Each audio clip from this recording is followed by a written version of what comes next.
Let's get ready to rumble!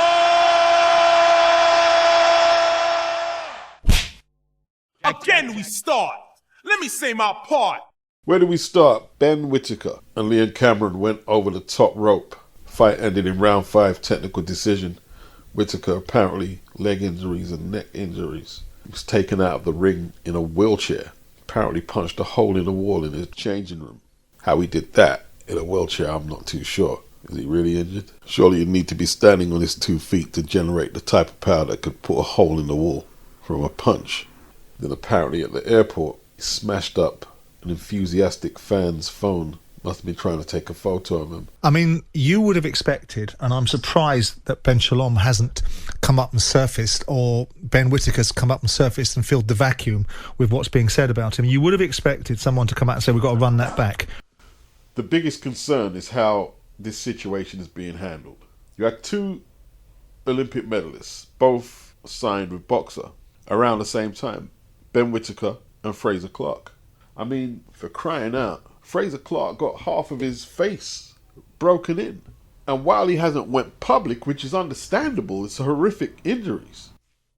But we've got reports back from Spencer Oliver, and I believe the interview he had with Spencer is going to be recorded and uploaded later today. Adam Smith he spoke to, and we know how he's feeling. He's disappointed, obviously he's injured. But Ben Whittaker, there's nothing at all. He spoke to nobody. And Ben Shalom hasn't given us anything.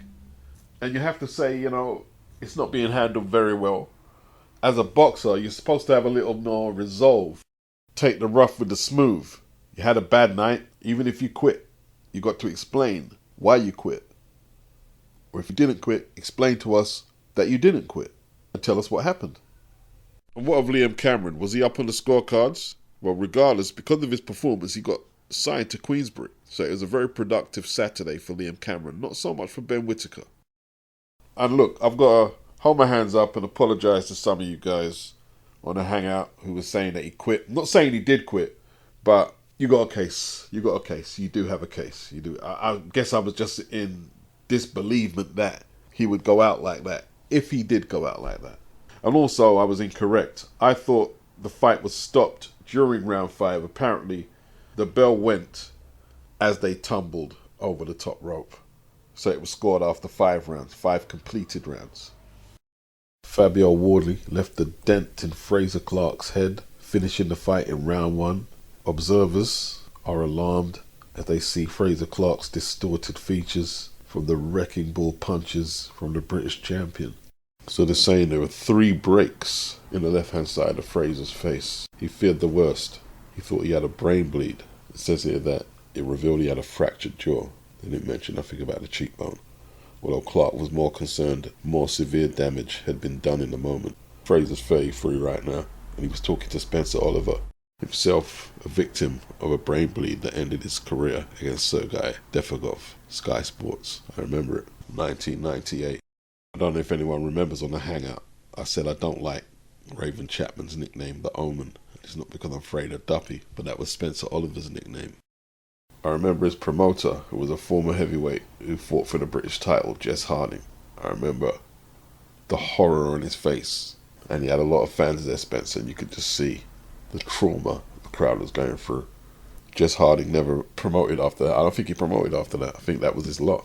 And it's funny, when he fought Gary Mason, and Mason knocked him out in the second, his head bounced off the canvas like a basketball, literally. One of the worst knockouts you will see, alongside Fabio's against Frazer. Gary Mason versus Jess Harding was also for the British heavyweight title. But yeah, Spencer was the benefactor of the Michael Watson lawsuit against the British Boxing Board of Control when he was stopped in the 12th by Chris Eubank, then rushed to North Middlesex Hospital for immediate treatment. The ringside doctor wasn't trained in resuscitation, so he was resuscitated at North Mid. Then he had to be rushed to St. Bartholomew's Hospital to be treated for his brain injuries because the North Mid was ill-equipped to do so. The lost time from the doctor not able to resuscitate him, then taking him to North Mid, then to St. Bart's, obviously compromised Michael's recovery. The British Boxing Board of Control's lawyer said the board had no liability to Michael Watson or his injuries, and they got buried. The fallout. Michael won a huge settlement. And after that, professional fight cards, you had to have an anaesthetist on board, paramedic provision, clear pathways so they could get exits to the ring and exits outside of the arena or venue. And Spencer Oliver was a benefactor from that.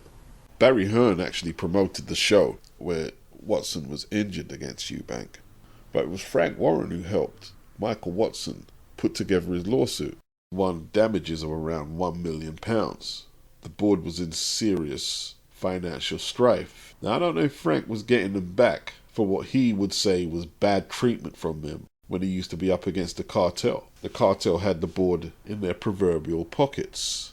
But it was Frank who actually paid for a lot of the MRI machines that were required in the new initiatives for boxers as a result of the Michael Watson lawsuit.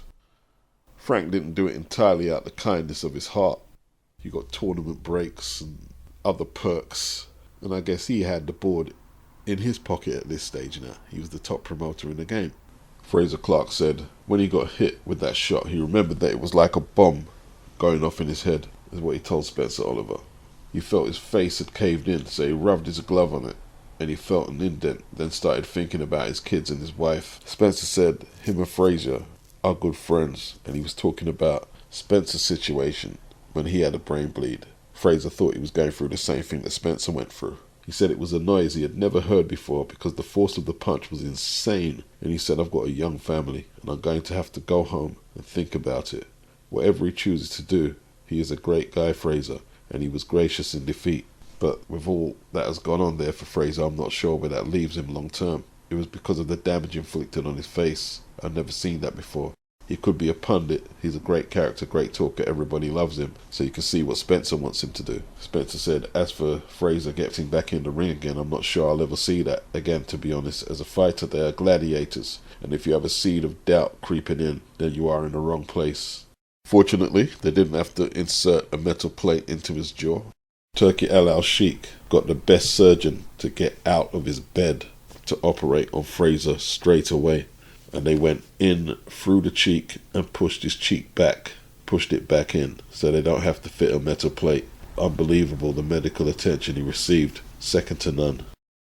Then there was the controversial majority decision in Artur Beterbiev's favour against Dimitri Bivol for the undisputed light heavyweight title. A lot of talking points on this card, and the talking points haven't died down yet. Saudi Riyadh season, all the polarising personalities and characters. We had Ben Shalom pushing past Frank Warren to get his moment in the spotlight with his fighter Chris Eubank as he was going face to face with Zerameta at the weigh-in. But Frank, he said it was karma, because it was 2 against 2, wasn't it? Queensbury versus Boxer, and Frazer got battered by Fabio. Liam Cameron versus Ben Whittaker was a draw. In terms of damage limitation, it was definitely Boxer who took the L. Now, people have critiqued the 21st of December card. Undisputed Heavyweight Championship. McCann versus McGrail. Madrimov versus Bohachuk. That's enough there for it not to be a crap card. It's a very good card, actually. Admittedly, Dave Allen must have something on Eddie where the bodies are hidden while he keeps getting shots on the big stage. If Fury loses, where is there for him to go? Because the excuse that Andy Lee has pulled out is that he couldn't spar for the Usyk fight, in fear that the cut that he picked up in sparring would reopen. So Andy Lee and Tyson Fury are saying this is going to be a different Tyson Fury. I don't think so. Doesn't mean he can't win though, but I don't think it's going to make any difference. Once again, I'll say circumstances have to be in Tyson Fury's favour, like some slippage from Alexander Usyk. Anything near the first Usyk going into the rematch, Tyson Fury doesn't win. Owen Lewis, he wrote in Boxing Scene, boxing's lack of support for Devin Haney is evidence of a soulless sport.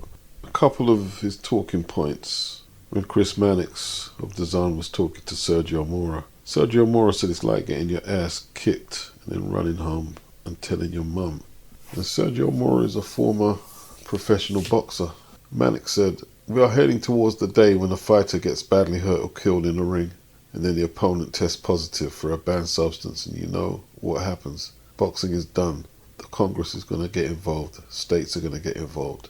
we're going to talk about boxing being banned. And he's correct. Owen Lewis says, this infraction somehow is not a grave violation of the boxing code. Terms are clear on PED. Serve your suspension, fight well, and we'll more or less forget you ever failed a test. So Haney, despite being the victim in the ring, has become a villain outside of it because the code is apparently inevitable enough to make everybody forget their principles. What I found strange and wasn't expecting, I don't know why, is how they turned it into a tough guy argument rather than a legal argument. It's a pussy boy move. That's what I didn't get, and I still don't get.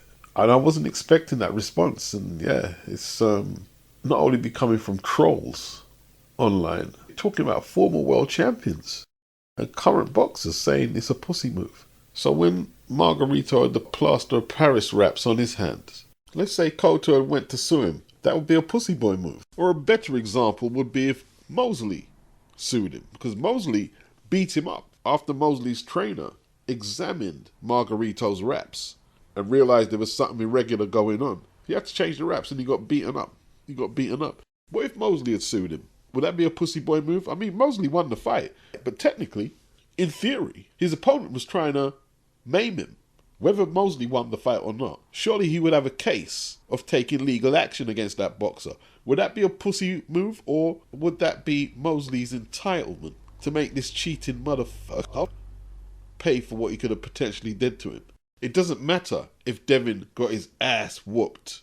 It doesn't matter. It doesn't matter, or it wouldn't have mattered, if he had beat Ryan Garcia. Ryan is the party at fault. Devin shouldn't have no negative traffic coming his way for what he's doing. Ryan is lucky that Devin doesn't go and find him and deal with him and take it into his own hands, street justice. So what they say, just take it like a man. What, because he's a boxer? And in America, the most litigious society in the world, you're telling this guy he can't go sue someone who cheated to take his unbeaten record and could have potentially fucking maimed him or killed him in the ring. Then you've got Devin's earning potential, which has been sabotaged as a result of what happened. What, he shouldn't be compensated? Then you got old Dopey, who runs Top Rank, who's never put on gloves, telling us moral codes for boxers. Boxers don't sue each other, they fight in the ring. And like, the fact that a lot of people even listening to the video can't hear what that old motherfucker is saying. That you as a working class boxer cannot use the legal system to feel whole. And this is a man who worked in law and has sued several people and has actually used the system of law to make a fortune. But he's telling you that's not an option for you. And they can't see how motherfuckers like that keep the power balance between poor and rich people. You can't see it. You know why? Because you're not that intelligent. Yeah? Let Devin Haney go and punch that old motherfucker over and see if Bob don't sue him for everything he's got and put him in jail.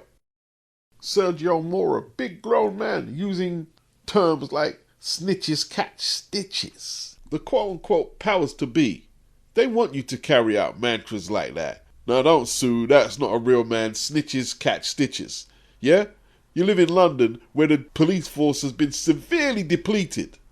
I don't want to hear no one telling me about snitches and your stitches and bitches, riches, itches and fitches. You don't need to use the law, Devin.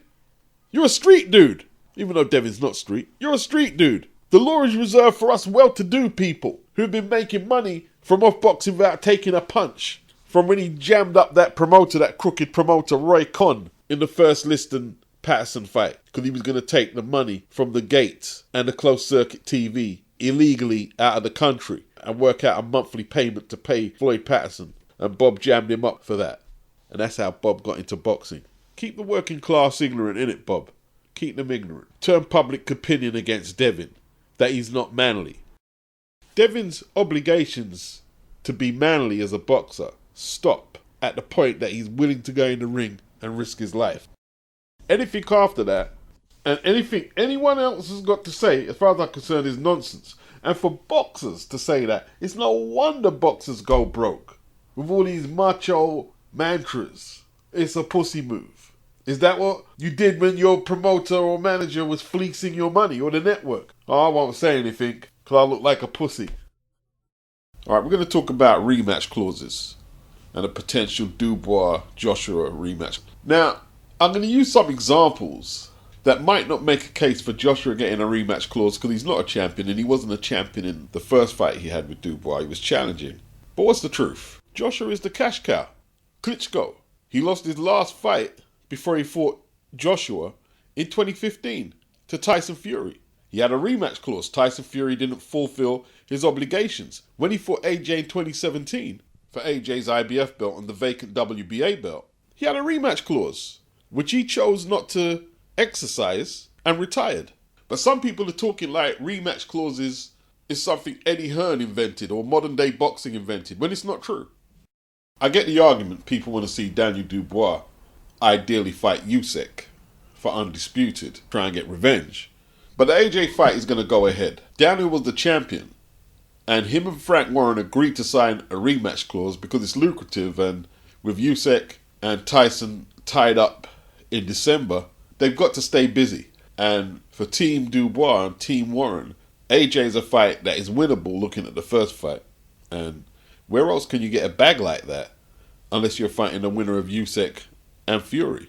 Usyk himself, when he was mandatory challenger, he agreed to Eddie Hearn and Anthony Joshua's rematch clause demands, and he didn't need to. He's the mandatory because there was no other lucrative fight out there like that. And people were mad like Eddie Hearn and his rematch clauses. It's not Eddie Hearn and his rematch clauses. This is a historical reality in boxing. It's a history thing, bruh. You know what people do when they fight? The big ticket seller, the box office guy, they sign rematch clauses. When Joe Louis was champion, he defended against Jersey Joe Walcott. He was floored twice and outboxed soundly, but they still gave Joe the decision. He invoked a rematch clause and stopped him in a rematch. He was behind on points in that fight as well. Joe Louis held the belt for 11 years, 25 defenses. He had that kind of pull that he could do that. That's what happens with cash cow fighters. Cash cow fighters have rematch clauses. Sugar Ray Robinson had one in his contract when he fought Randolph Turpin in 1951 in Earl's Court, London, and Randy beat him on points and took the middleweight title. There was a rematch clause that had to be enacted within 90 days or it was invalid. 64 days later, they ran it back in America. The Polo Grounds, New York, 60,000 people. Ray had a cut from the first fight that didn't heal, and it busted open. In the 10th, Ray rallied back, got a knockdown, and proceeded to beat the crap out of Britain's Randy Turpin and had him bent over on the ropes when it was stopped. Got back his belt. That's 1951, people. In a 2-fight series in 1980, the other Sugar Ray Leonard, he had a rematch clause when he fought Roberto Duran, defending his WBC welterweight title. Leonard lost a UD in Montreal over 15 rounds, and Leonard insisted in exercising his rematch clause 5 months later because Duran had a history of blowing up between fights, partying, etc., etc. And Team Leonard figured Duran would struggle to make the weight cut and they'd have an advantage, which they did. The rematch is famously dubbed No Mas, where round 8, Duran stopped fighting mid-round after Leonard showboated, taunted him, made him miss. Although it was tight on the scorecards, Duran turned his back on the action, and that's surrender. When he realized he made a mistake, it looked like he wanted to fight on, but the damage was done. No mas. I'm sure I could research and find a lot more examples from yesteryear, but I think you get the gist. Daniel Dubois is going to fight Anthony Joshua because it's a fight he's certainly capable of winning looking at the first fight, and the bag is huge. You can't get a bigger bag unless he's fighting the winner out of Fury and Usyk, and they're going to be tied up for a little while.